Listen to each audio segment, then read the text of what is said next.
माँ कह एक कहानी कविता मैथिली शरण गुप्त द्वारा लिखी।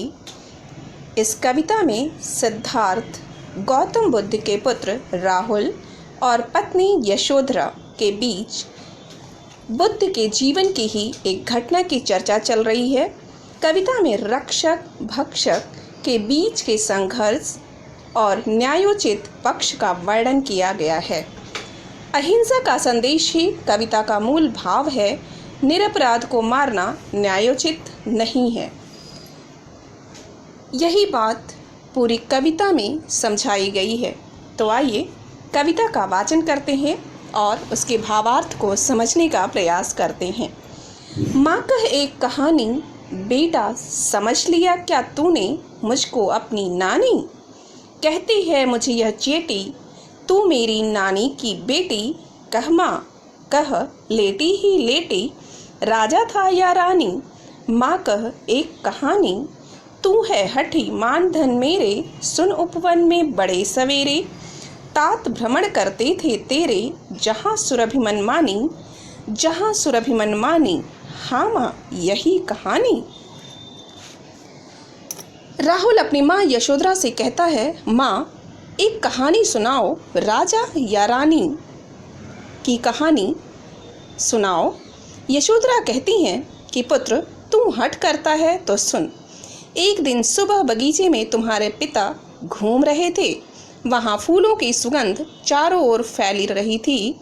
इतना सुनकर राहुल कह उठता है कि हाँ माँ मुझे यही कहानी सुनाओ।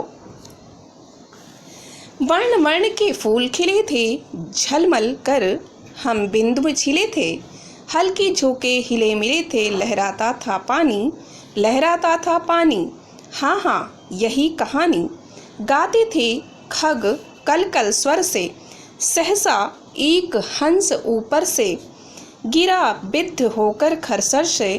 हुई पक्ष की हानि, हुई पक्ष की हानि, करुणा भरी कहानी।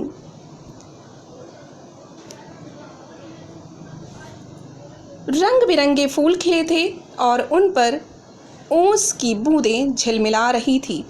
हवा के हल्के हल्के झोंके चल रहे थे। तालाबों में पानी लहरा रहा था। हाँ हाँ माँ यही कहानी सुनाओ। पक्षी कलकल की आवाज करते हुए गा रहे थे। उसी समय अचानक नुकीले तीर से घायल होकर एक हंस नीचे गिरा। उसके पंख घायल हो गए थे। यह कहानी बहुत ही करुणा भरी है। चौंक उन्होंने उसे उठाया, नया जन्म सा उसने पाया। इतने में आखिटक आया, लक्ष्य सिद्धि का मानी, लक्ष्य सिद्धि का मानी। कोमल कठिन कहानी, मांगा उसने आहत पक्षी।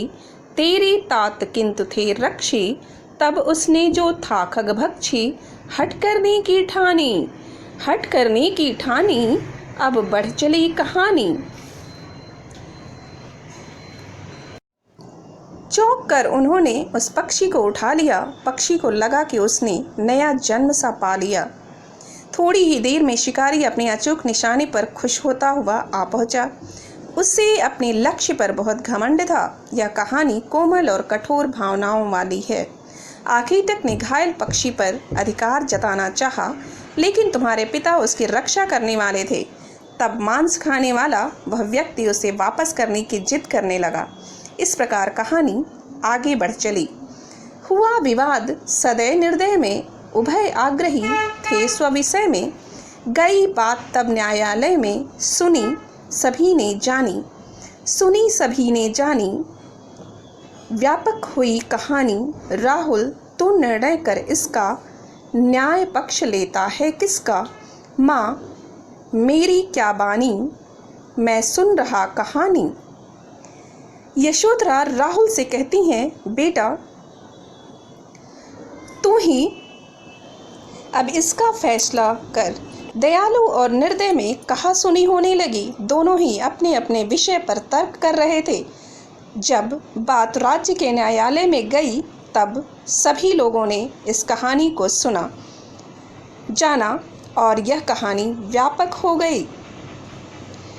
यशोधरा राहुल से कहती हैं, बेटा तू ही इसका निर्णय कर कि न्याय किसकी तरफ होना चाहिए। तो निर्भय होकर बता कि जीत किसकी होनी चाहिए। मैं तुम्हारा भी न्याय सुन लूं। राहुल कहता है कि माँ मैं क्या बोलूं, मैं तो कहानी सुन रहा हूँ। कोई निरपराध को मारे तो क्या अन्य उसे न उबारे। रक्षक पर भक्षक को वारे, न्याय दया का दानी, न्याय दया का दानी, तूने गुनी कहानी। यदि कोई अकारण बिना अपराध के किसी को मारे तो क्या दूसरे को उसकी रक्षा नहीं करनी चाहिए। मारने वाले से रक्षा करने वाला बहुत महान होता है।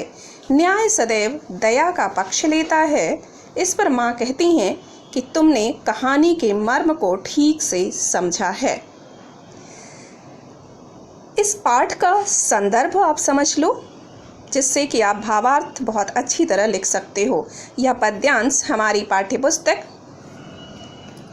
प्रतिभा के माँ कह एक कहानी नामक कविता से लिया गया है। इसके रचयिता राष्ट्रकवि मैथिली शरण गुप्त जी हैं। प्रसंग इसका आप लिखोगे। प्रस्तुत पद्यांश में राहुल अपनी माँ से कहानी सुनाने के लिए कह रहा है और माता यशोधरा राहुल को कहानी सुना रही हैं।